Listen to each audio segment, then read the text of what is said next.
another vehicle for the one-party state that is relentlessly turning out legislation advancing this global centralization agenda. Not a place of democracy at all, a place for legislating the agenda into reality.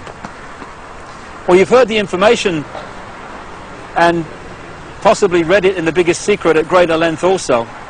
The question is, what are we going to do about it? That's entirely up to you as an individual and me as an individual. As someone once said, what you think of me is none of my business, and it's not. This is just information, make of it what you will. But what we make of it and what we decide to do in the light of this knowledge will decide the kind of world that we and our children are going to live in the next few years and beyond. The Chinese have a word that means at the same time both danger, crisis and opportunity. And that's the situation we're in now. Yes, there's a crisis. Yes, there's a danger of this global fascist state becoming reality, but it's also an opportunity to wake up and make the change that will turn this planet from a prison into the paradise it once was and the paradise it will become again. And that is about choice. Choosing what we do as a result of what we know. And I quote in my books a number of times an American comedian called Bill Hicks, a genius in his way, very angry man, but a very brilliant man, a very profound man. And he described life in this way. He said, life's like a ride in an amusement park. And when you go on it, you think it's real, because that's how powerful our minds are. The ride goes up and down, round and round. It has thrills and chills. And it's very brightly colored, and it's very loud, and it's fun for a while. Some have been on the ride for a long time, and they remember it, and they come back to us and they say, hey, don't be afraid ever, because this is just a ride. And we kill those people. Shut him up. I've got a lot invested in this ride. Shut him up. Look at my furrows of worry and my family and my big bank account. This has to be real. It's just a ride. But we always kill those good guys who try to tell us that and let the demons run amok. But it doesn't matter, because it's just a ride. And we can change it anytime we want. In other words, it's just a reflection of our own attitudes.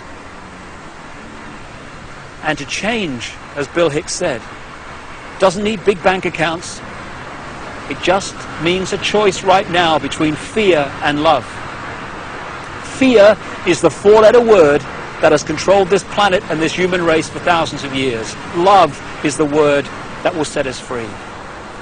And that's the choice we face now. And the world that those two choices will create will be so different as to be unexplainable. The chasm between the two. A prison or a paradise. I just want to say one other thing before we finish this video. I don't want to demonize the reptilian race, because it's just a genetic stream in the great forever. I'm talking about a small number of this reptilian race that is behind this manipulation, not the race in general. And indeed, many of the reptilian stream, both in physical bodies and in other dimensions, are working now to help humanity win their freedom, win our freedom back.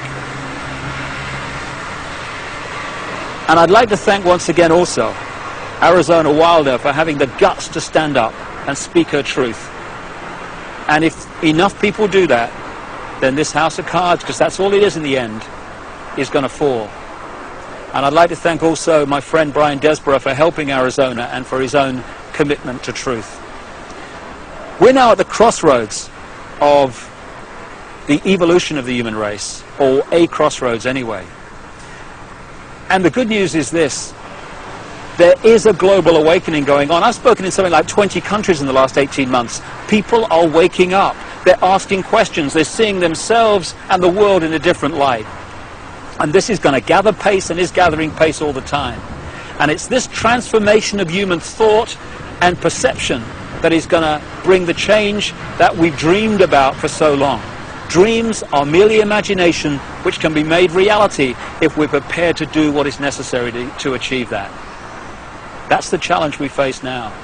It's a wonderful, wonderful time to be alive, and we're all privileged to be here to play a part in setting this world free for the first time in known human history. From the epicenter of global control, but not for very much longer. Thanks for listening. Goodbye.